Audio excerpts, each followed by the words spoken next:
Hi, everybody. Welcome to another episode of Riding in Cars with Books. I'm Jaclyn. And I'm Phillip. And today we're going to be discussing Frizzy, written by Claribel Ortega and art by Rose Bousamra. Sorry if I'm saying that wrong. And it's published by First Second. And this is a middle grade book, so ages 8 through 12 ish. Sure, we'll go with that. I'm sure you could go younger than that, but I mean, that book is... It's middle grade.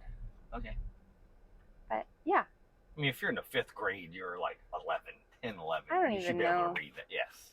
This is appropriate for all ages, including adults like us.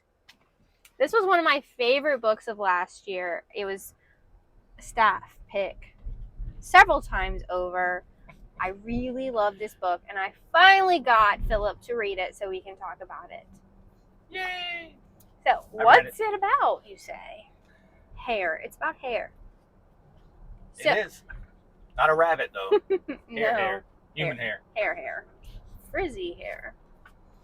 So, Marlene, our main character, loves 3 things. Art, her best friend, Camilla, or Cam, and her Tia Ruby, who is so cool and probably my favorite character in this book. She's by far the best character in this book. She's awesome. And Marlene has trouble communicating with her mother, mostly about her hair. So, like, it's a weekly... Is it weekly? Weekly. Yeah, every weekend they go to the salon and she has to get her hair straightened. For hours. Hours and hours and hours. And she doesn't want to do it anymore. And she's like, how do I tell my mom that I don't want to do this? But her mom's like, you need to look presentable. You need to straighten your hair. And then, of course, as soon as she walks outside, it's like, poofs up again.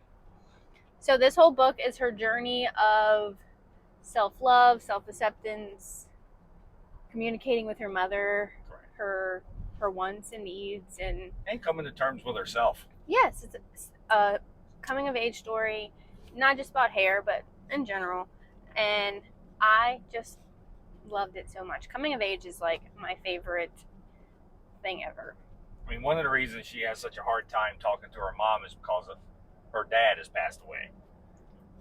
So that's probably why Tia Ruby is such a big part of her life too. She's like the second parent, the cool aunt that she can look up to. And we were talking about earlier about the mother is projecting her own insecurities onto her daughter. Right. Things that the mom went through when she was younger and how she thinks things should be as an adult. She's projecting all that onto her daughter through this. And she's having a hard time with that also. But so is the mom, right? Because the mom's projecting and saying, this is how you're supposed to be. And, I mean, they're using the hair as a metaphor, as the real metaphor to this through this whole book, but the impetus of that is just she doesn't allow what's her name again?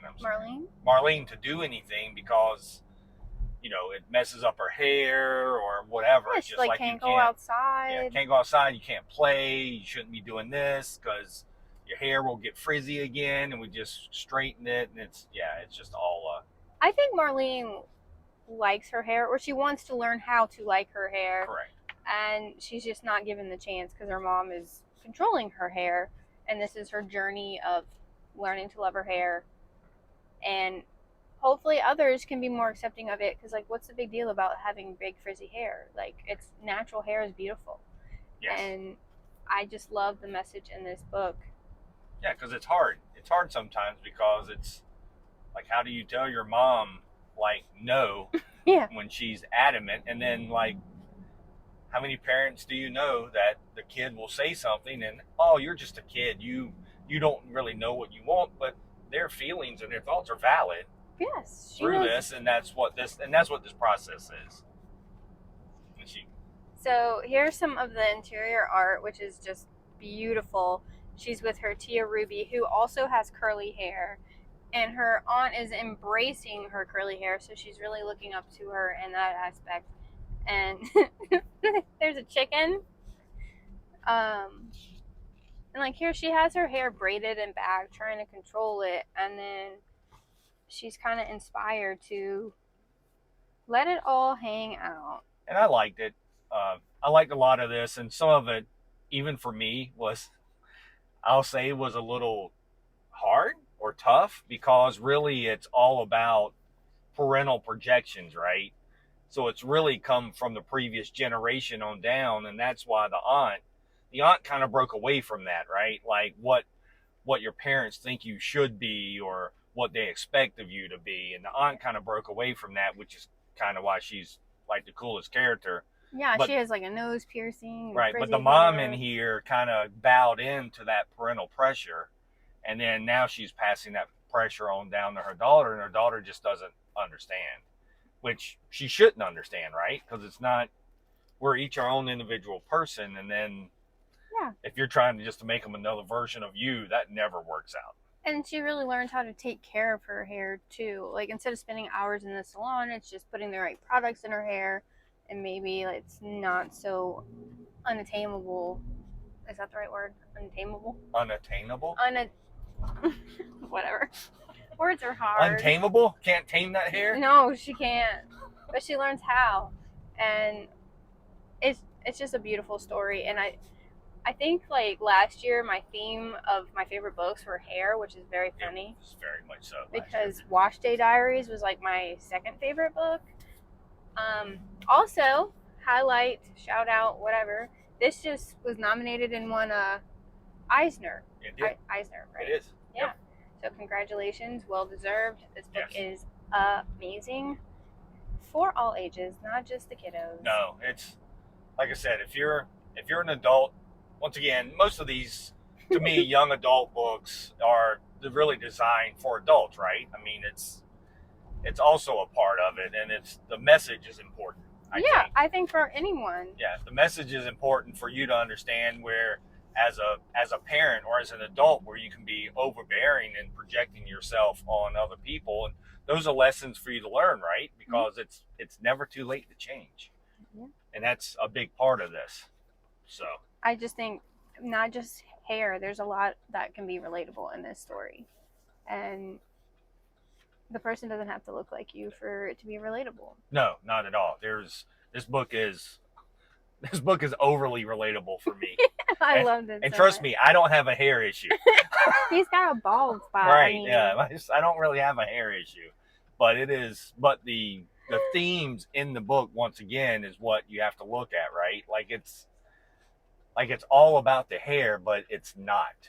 It's not. This book is so much more than hair, and it is. I recommend it to everyone. Yeah, again, I'm going to say it again and again and again. Read this book. It's amazing. Yes, everyone should read this book. And the art is great also. It very much complements the story, how it's handled and how it's shown, right? Like how more pictures. Like they even do a good job. Like once again, this is kind of a slice of life story, so the art has to kind of portray that, but it also portrays like how the motions that one goes through to come to self-acceptance, right? And even then, it's not easy. No, but here's her with her straight hair, and then she gets in the shower and she's like, I don't want this hair. But yeah, there's so many emotions. The colors are so vibrant and beautiful. And I mean, Marlene really wants to make her mom happy, but she has to figure out that she deserves to be happy too. Right, exactly. We all do. Yes, everyone deserves to be happy. So, check out this book. It's amazing. I'm going to say it again. It is. Like this video if you like the video. Subscribe if you haven't already. Comment down below what other books you want us to read next. And we'll see you next time. Bye.